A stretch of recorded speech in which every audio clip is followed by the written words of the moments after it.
मेरा सीधा सवाल इस चुनाव को लेकर, आप कितनी सीट बीजेपी और एनडीए को देते हैं 2019 में? एक तो एक भी सीट मैं नहीं देता हूं, देश की जनता देती है। नहीं, आपका और 125 करोड़ देशवासियों ने भारतीय जनता पार्टी को विजयी बनाने का मन बना लिया है।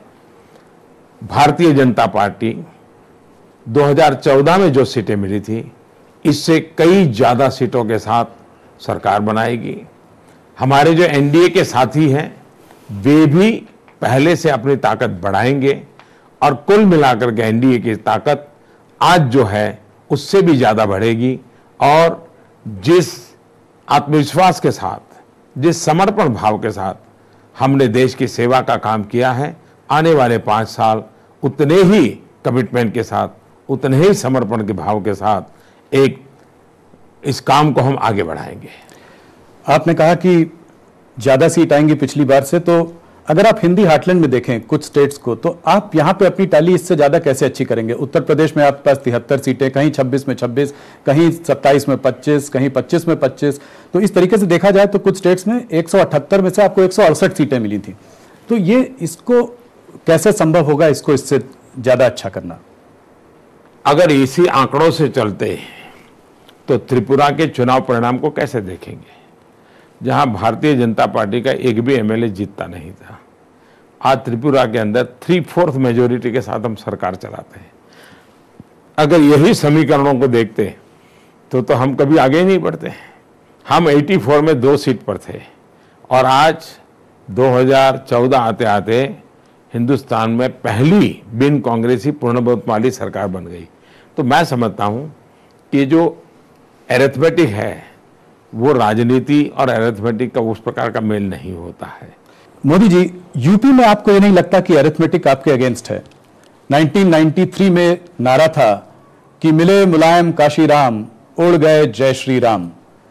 आज 42% वोट शेयर जिधर से भी देखें महागठबंधन का दिखाई देता है, समाजवादी पार्टी और बहुजन समाज पार्टी का।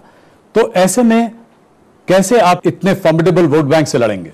जो लोग आपसी दुश्मनी थे, एक दूसरे को मारने काटने पर तुले हुए थे, वे दल जब गले लग रहे हैं, इसका मतलब कि धरती खिसक चुकी है, जमीन खिसक चुकी है। वो अपने बचाव के लिए इधर उधर की कोशिश कर रहे हैं। बच पाएंगे ऐसा मुझे लगता नहीं है। कल मायावती जी ने ओपनली मुस्लिम से वोट मांगे, कहा कि सिर्फ गठबंधन को वोट दीजिएगा, वोट बंटना नहीं चाहिए। उसके रहते वो ईसी की नजर में भी आ गई। ऐसे बयानों को आप कैसे देखते हैं? लगातार पराजय के कारण हताश हुई मायावती जी इस प्रकार की बात कहे, इसे मैं बहुत स्वाभाविक मानता हूं। मुसलमानों को स्पेशल वोट करने के लिए अपील करे वगैरह, एक तो ये इलेक्शन कमीशन का विषय है किसको करना, लेकिन मुझे चिंता मायावती की कम है, क्योंकि अब वो डूबती हुई भी नहीं आए, बचने के लिए मुसलमानों को सहारा ढूंढती हो। मैं उनकी मुसीबत समझ सकता हूं। मेरी चिंता देश के सेक्युलर का झंडा लेकर के घूमने वाले 24 घंटे से उनके मुंह पर ताला क्यों लग गया है। अगर ऐसी बात किसी ने हिंदू समाज के लिए बोल दी होती तो ये कितनी उठापटक करते, कितने अवार्ड वापसी वाले निकल आते, कितने सिग्नेचर वाले निकल आते। ये जमात चुप क्यों है? देश के लिए चिंता का विषय है ये जमात। और आपसे भी मेरा आग्रह कि ऐसी जमात को अब एक्सपोज करने की जरूरत है कि इस प्रकार की सिलेक्टिव क्यों है। क्या इससे उनके सेकुलरिज्म को कोई चोट नहीं पहुंची? क्या ये उनके सेकुलरिज्म को बढ़ावा देने वाली चीज थी? क्या इनके सेकुलरिज्म को ताकत? इसलिए सबसे बड़ा खतरा ये नकामी लोग हैं ना, उनका है। मायावती भी तो मजबूरी है, कैसे भी करके बचना है तो वोट मांगने के लिए इधर उधर कोशिश करती रहेगी। पिछले 5 सालों में भारतीय जनता पार्टी ने वेस्ट बंगाल, उड़ीसा और नॉर्थ ईस्ट में काफी काम किया है, काफी बल डाला है। आपको यहां से कितनी सीटों की अपेक्षा है? क्या आपको लगता है कि वेस्ट बंगाल में आप अपनी टैली को काफी आगे ले जा पाएंगे? भारतीय जनता पार्टी हिंदुस्तान के हर कोने में अपना प्रभुत्व बढ़ाएगी, हमारा टैली भी बढ़ाएगी और उसी के कारण देश का हमारा टैली बढ़ने वाला है। देश के हर कोने में हम बढ़ने वाले हैं। जहां पूरी की पूरी है वो हम मेंटेन करेंगे, वोट शेयर बढ़ाएंगे। जहां पर एक दो पर थी वो भी पूरी हो जाएगी। और इस प्रकार से मैं देख रहा हूं कि पूरे देश में एक लहर चल रही है। वेस्ट बंगाल में भी पूरे देश में लहर चल रही है। आप नॉर्थ ईस्ट में जाइए या आप कच्छ के रेगिस्तान के गांव में जाइए, पूरे देश में लहर चल रही है। तो वेस्ट बंगाल में अमित शाह जी कह रहे हैं 23 सीटों से ज्यादा लाएंगे। उड़ीसा में भी 11-12 सीट की बात हो रही है। क्या लगता है कि ऐसा हो पाएगा? मैं आंकड़ों में नहीं जाता हूं, लेकिन हमारे राष्ट्रीय अध्यक्ष अमित भाई इस सर्वाधिक मेहनत करने वाले नेता है। मेरे प्रवास को तो मीडिया में जगह मिलती है, लेकिन उनके प्रवास की चर्चा कम होती है। लेकिन मैं देख रहा हूं कि शायद ही हिंदुस्तान में किसी राजनीतिक दल का अध्यक्ष इतनी मेहनत और 12 महीना, यानी सिर्फ चुनाव के लिए नहीं, हर जिले तक जाना, कार्यकर्ताओं से मिलना, वहां की समस्याओं को समझना, ऐसा अद्भुत परिश्रमी नेतृत्व आज भारतीय जनता पार्टी को मिला है। और इसलिए उनके असेसमेंट में मैं और ज्यादा भरोसा करता हूं। तेलंगाना और आंध्र प्रदेश में क्या आपका एक पोस्ट पोल अलायंस जगन और केसीआर के संग हो सकता है? ऐसी कोई संभावना है? भारतीय जनता पार्टी पूर्ण बहुमत से जीतेगी, पहले से ज्यादा टैली होगा। एनडीए एक अतिरिक्त ताकत हमारी पास है, उसका टैली भी बढ़ने वाला है। देश में सरकार बनाने के लिए बहुमत से भी अच्छी स्थिति में हम होंगे। इसलिए सरकार बनाने में हमें कहीं पर किसी की मदद की जरूरत नहीं पड़ेगी। लेकिन हमारा मकसद सिर्फ सरकार बनाना नहीं है, हमारा मकसद सिर्फ सरकार चलाना नहीं है, हमारा मकसद देश चलाना है, देश बढ़ाना है। और जब देश चलाना है, देश बढ़ाना है, तो बहुमत के आधार पर नहीं होता है, सर्वमत के आधार पर होता है। इसलिए हमारी कमिटमेंट है, हमारा ये सैद्धांतिक मत है कि एक एमपी भी किसी का चुना होगा उसको भी हम साथ लेकर के चलेंगे। कोई भी दल हमारा कितना ही विरोधी क्यों ना हो, घोर विरोधी क्यों ना हो, उसको भी हम साथ लेकर के चलेंगे, क्योंकि हमें देश चलाना हमारा लक्ष्य है, देश को आगे बढ़ाना हमारा लक्ष्य है। मोदी जी, करीब 1 साल पहले तक राम मंदिर का मुद्दा काफी गर्म था, सब लोग उसके बारे में बात भी करते थे। आपने आज मैनिफेस्टो में भी उस मुद्दे को रखा है, पिछली बार भी मैनिफेस्टो में था। मगर देखने को यह आया है कि ज्यादातर आपके लीडर्स जो हैं पिछले कुछ 6 महीनों से राम मंदिर के मुद्दे पर ज्यादा बात नहीं कर रहे हैं। क्या ये थोड़ा ऐसा लग रहा है कि लोगों का इससे रेजोनेंस कम हो गया है? प्रॉब्लम मीडिया की है। बोले तो कहते हैं आप हिंदुत्व के पास सिवाय आपके पास कोई मुद्दा नहीं है, न बोले तो आप कहते हैं कि राम मंदिर बोलते क्यों नहीं है। तो ये प्रॉब्लम मीडिया का है। भारतीय जनता पार्टी इस विषय में कंसिस्टेंट है। हमने एक सैद्धांतिक स्टैंड लिया हुआ है और उसमें हमने कभी बदलाव नहीं किया है, कभी ऊपर नीचे नहीं किया है। प्रियंका गांधी के उत्तर प्रदेश में कैंपेन करने के लिए आप प्रियंका फैक्टर को कितना महत्व देते हैं? क्या लगता है इससे कोई फर्क पड़ेगा कांग्रेस की टाली में? मैं समझता हूं कि मुझे किसी भी व्यक्ति विशेष को लेकर के चर्चाओं में नहीं उतरना चाहिए। और राहुल गांधी का 2 जगह से लड़ना कैसे देखते हैं? वायनाड से उन्होंने लड़ने का फैसला लिया है। कोई भी 2 सीटें लड़ने का संविधान में व्यवस्था है, लड़ सकता है। कोई 2 सीट पे लड़े कोई बुरा चीज है, ऐसा मैं नहीं मानता हूं। लेकिन जिस स्थिति में अमेठी से भागना पड़ा है, मुद्दा चर्चा का विषय अमेठी से भागना पड़ा वो है जो दशकों से एक परिवार की विरासत रही है, वहां से भागने के लिए मजबूर होना, ये चर्चा का विषय है। आपने गांधी परिवार पे काफी हमले किए हैं पिछले 4-5 सालों में। जी नहीं, मैंने कभी नहीं किया है। मैं वंशवाद का सैद्धांतिक विरोध करता हूं, व्यक्तिगत मैंने कभी किसी पे हमला नहीं किया। और इसलिए इस प्रकार से कोई सिंपैथी गेन करने के लिए मोदी हमारे साथ ये कर रहे हैं, मोदी हमारे साथ, मेरा कोई विरोध नहीं है।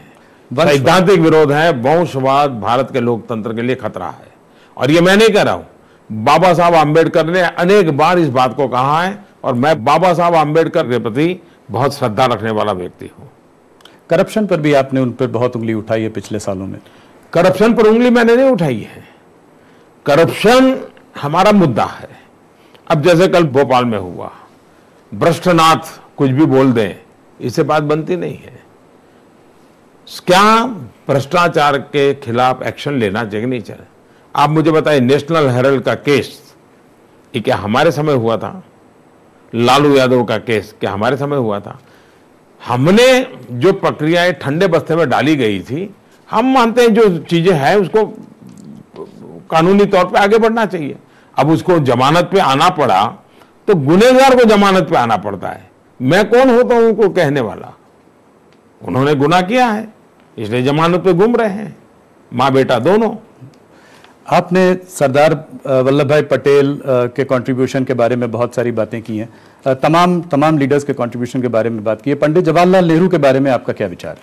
मैं लाल किले पर से बोला हूं और देश का पहला प्रधानमंत्री हूं जो बोला हूं, इसके पहले किसी ने बोला नहीं है। मैं पार्लियामेंट के फ्लोर पर बोला हूं कि देश आज जहां पर पहुंचा है सभी सरकारों का कोई न कोई योगदान है, हर राज्य सरकार का भी कोई न कोई योगदान है, उन सारे सरकारों को चलाने वालों का भी योगदान है, ये मैं हमेशा कहा हूं। लेकिन हमारी शिकायत ये है कि सरदार वल्लभ भाई अगर देश के पहले प्रधानमंत्री होते तो देश की प्रायोरिटी अलग होती, देश की गति अलग होती, देश नई ऊंचाइयों पर बहुत पहले पहुंच गया होता। 2014 के में आने के बाद मुझे जो आज टॉयलेट बनाने के लिए इतनी मेहनत करनी पड़ रही है, सरदार वल्लभ भाई पटेल होते तो शायद पहले हो गया होता। प्रधानमंत्री जी, आप पिछले 5 साल में इकोनॉमी के प्रोग्रेस के बारे में क्या कहना चाहेंगे? क्या आप 7% प्लस ग्रोथ से खुश हैं? अगर कोई व्यक्ति विकास में विश्वास करता है तो 10% के बाद भी संतुष्ट नहीं होना चाहिए। कभी कभी असंतोष तक ऐसी ऊर्जा भरता है कि जो नया करने की प्रेरणा देता है, और इसलिए कितना ही अच्छा करूं, बढ़िया से बढ़िया करूं, लेकिन मेरे भीतर के असंतोष को मैं हमेशा जिंदा रखता हूं।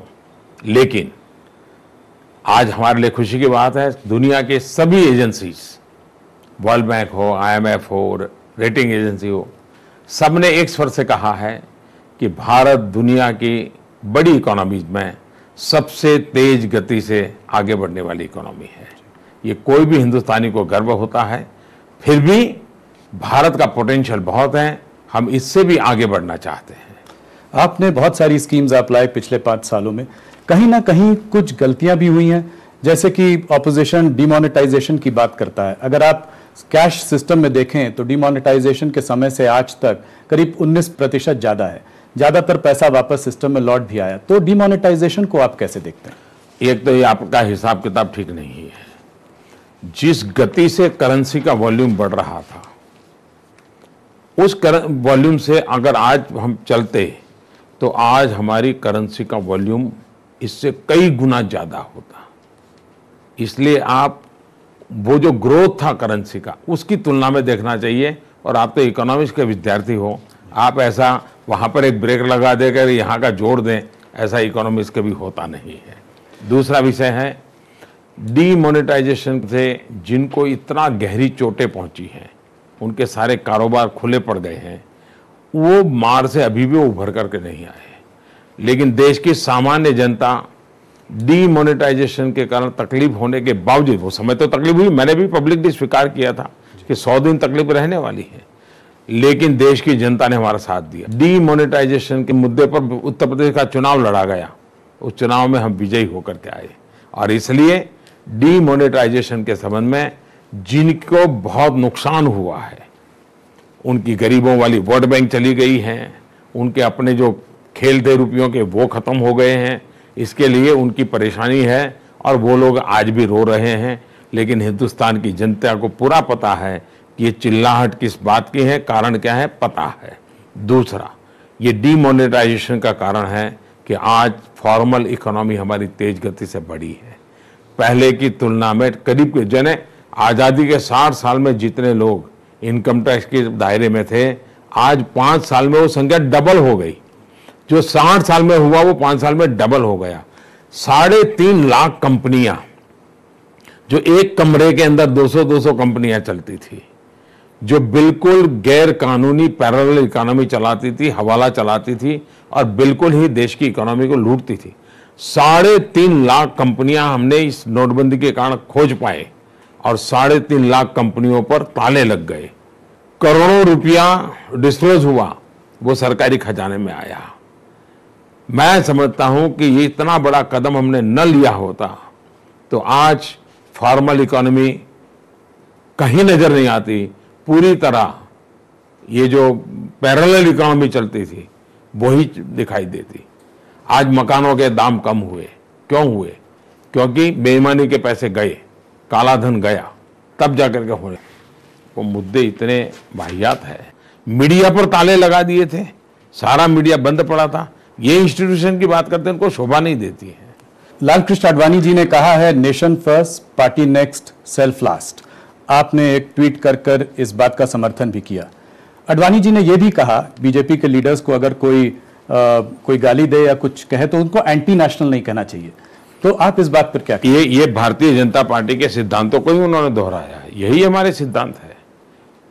हम और आडवाणी जी, सब लोग, सब भाजपा का कार्यकर्ता यही कहता है हमारे लिए देश सबसे ऊपर है, दल बाद में है और खुद तो एकदम आखिर में है।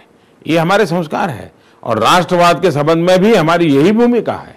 हमारी कोई आलोचना करे इसलिए किसी की देशभक्ति पे, ये लोग हैं। आपको मालूम है कांग्रेस पार्टी के नेता ने अटल बिहारी वाजपेयी जी को गद्दार कहा था। आपको मालूम है कि पार्लियामेंट के फ्लोर के अंदर कांग्रेस के एक वरिष्ठ नेता जिनका स्वर्गवास हो गया, उन्होंने अटल जी को देशद्रोही कहा था। और इसलिए आडवाणी जी की बात सही है कि भाषा मंजूर नहीं हो सकती है। मेरा आखिरी सवाल, आपने मोदी जी काफी हम लोगों से अपील की थी कि हम लोग वोटर अवेयरनेस फैलाएं। जिस दिन आपने ये ट्वीट किया, मुझे भी टैग किया था, उसी दिन हम लोगों ने एक कैंपेन शुरू किया, बटन दबाओ देश बनाओ। क्या कहना चाहेंगे आप हमारे वोटर्स से? मैं सभी मतदाताओं से आग्रह करूंगा कि गर्मी के दिन है, जलपान करने से पहले सुबह सुबह ही वोट करें। और इसलिए मैं कहता रहता हूं, पहले मतदान, बाद में जलपान। दूसरा मेरा आग्रह है कि मतदाता इन दिनों काफ़ी जागरूक हुए हैं, लंबी लंबी कतार होती है, खुद भी साथ अपना पानी लेकर के ही जाएं, वो अच्छा होगा। आजकल तो इलेक्शन कमीशन काफ़ी व्यवस्था करता है, बैठने की व्यवस्था करता है, पानी की व्यवस्था करता है, फिर भी क्योंकि गर्मी के दिन है और मैं चाहूँगा कि बहुत शांतिपूर्ण मतदान हो, हम भारी मतदान करें, जहाँ भी आपकी पसंद हो वहाँ वोट डालें। और विशेष करके मेरा नए मतदाताओं से आग्रह है जो पहली बार मतदान कर रहे हैं, क्योंकि जो पहली बार मतदान करने वाले लोकसभा में वो 21वीं सदी का उनका पहला मत है, उनके जन्म के बाद का। ये अपने आप में बड़ा गौरव है। और हमारे देश में जो नए मतदाता हैं उनका बहुत सम्मान होना चाहिए, बहुत गर्व होना चाहिए, क्योंकि वो पहली बार राष्ट्रीय मुद्दों पर निर्णय की भूमिका अदा करने जा रहा है, वो एक भागीदार बनने जा रहा है। और इसलिए जो फर्स्ट टाइम वोटर है, मेरी उनको विशेष आग्रह है कि आप जरूर मत डालिए।